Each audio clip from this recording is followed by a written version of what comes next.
So my son's getting a little older now, and I'm discovering that his interest in toys is ever changing. You know, we don't spoil him, but I'm realizing that the stuff that he used to play with when he was younger is just not cutting it anymore. Hey boy, you still playing with the ball? Hey, what about the kind of rattle? Hey babe, we gotta go Ross to buy more toys. So then I started thinking about all the childhood toys I grew up with here in Hawaii, and then I found this. So that excitement led me to wanting to talk about some of my favorite childhood toys here in Hawaii, and maybe you'll find it kind of interesting, maybe a trip back to the past. And just for a frame of reference, I'm talking about the 80s and 90s in Hawaii. So for you older folks, you know, I won't be talking about spinning tops, Lincoln Logs, silly putty, cap guns, or marbles. Oh, so what? You like play for keeps? This one is a no-brainer. If you grew up in Hawaii, you know about POGs. I think other places call them milk caps because they used to be on the tops of the milk bottles way back in the day, but we knew them as POGs because of the passion orange guava juice. So if you don't know, the rules are pretty simple. You wager a certain amount of POGs and your opponent wagers the same. You stack the POGs in one big stack and you take turns hitting the pile, and any POGs that turn over, you get to keep. I don't know how many hours I spent playing POGs when I was a kid, but it was a lot. You know, I used to experiment with trying to construct the best slammer, which was the one POG that you use to strike the pile. You could of course buy special plastic slammers, but I often found myself just taping or stapling POGs together to just get the right amount of thickness to flip the pile over. As you can imagine, things got pretty competitive here, especially if you boloed someone and they were left with nothing. And if you weren't into playing, you could just collect them. I think every store and business at the time had their own POGs. And I remember my own collection, which I stored in a really nice set of binders. I'm not sure if people still collect POGs, but I think my set is somewhere in a landfill.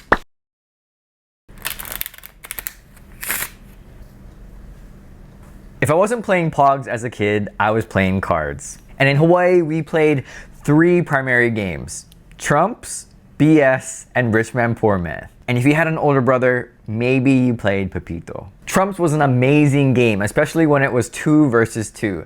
Each player gets 12 cards and takes turns bidding for the kitty in the middle. Whichever team has the highest bid has to prevent the other team from getting a certain number of packs based on the bid. I bid 3. Oh yeah, I bid 4. Get in. I bid 5. What? You crazy! Of course, we played high-low, which meant that the value of the cards could go either way. And with that, me and my friends had certain signals because nothing was worse than your partner declaring a suit as trumps and you had none. You can call spades. Pfft. Oh, I lose money already. BS was all about lying. Imagine that, a game to train kids to lie to each other. The object of the game was to lie about what cards you were placing in the middle. Other players could challenge you on it. If they caught you lying, you had to take the pile. But if you were telling the truth, they took the pile. And what made this game especially fun was when we would introduce wilds, because then you really didn't know what cards were left and you were stuck in analysis paralysis. Okay, 3 tens, pass. 1 more, pass. 7 more, no can. Bruh, 13 more. And then there was Rich Man Poor Man, and this had to have been the most lopsided game created. It was a 3-person card game where you collected packs based on sets of cards. Whoever had the most packs after the game would be declared the rich man, and in the next round would get the 2 best cards from the worst player, or the poor man. You know, thinking back on that premise, it's pretty unfair. Of course, if you manage to dig yourself out of last place to first place from poor man to rich man, it was pretty amazing. Hey boy, you better knock it off. Oh my gosh, I can still hear those little rings now. These things were everywhere when I was growing up. If you don't know, Jitter Rings were these large metal rings with a series of little metal rings strung on. You would spin the larger ring and the inertia would cause the smaller rings to spin. The result?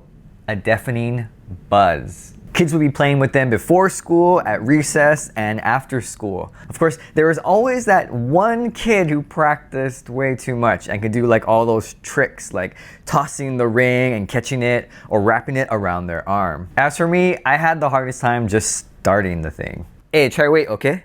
I said try wait. I said getting them already. Yeah, I was that kid that had to have other kids start the ring for them. In fact, I still don't think I can do it.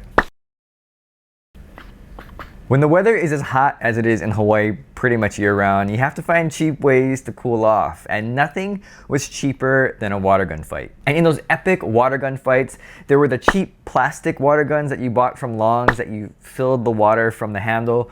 Or, if you were serious, you had a Super Soaker. Super Soakers were definitely designed to appeal to kids' imaginations. They were brightly colored and had a huge water storage container. The only downside was when you had to refill, because you'd have to unscrew the container and then fill it up and hope that no one was around. Hey, it's a safe zone, no can get me wet. So in our house, we had 4 Super Soakers. We had the green one, the larger blue one, and the 2 little red pistols. My favorite was the blue one because it held the most water and you didn't have to fill up as much. And of course, when we had water gun fights, I always went for the kids that didn't have Super Soakers.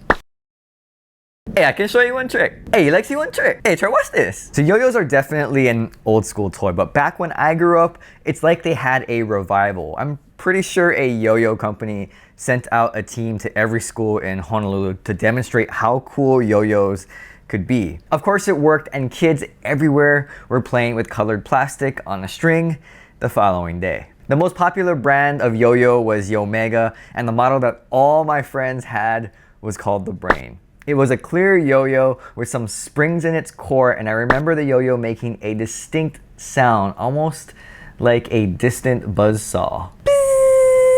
Of course my parents didn't let me get one, so I had a plain Duncan butterfly. So while my friends were doing amazing tricks, my yo-yo had a butterfly design on it. Yeah, it was lame. But still, I practiced and practiced, and I must have been the worst yo-yo kid there was. I couldn't even do the basic tricks like cat's cradle and walking the dog, and my around the world trick was just me throwing the yo-yo around my head. But even though I was hopeless, I sure spent a lot of time practicing. So those were some of the childhood toys I remember playing with while growing up in Hawaii. Let me know if I missed anything in the comments below. So thanks for watching, and aloha.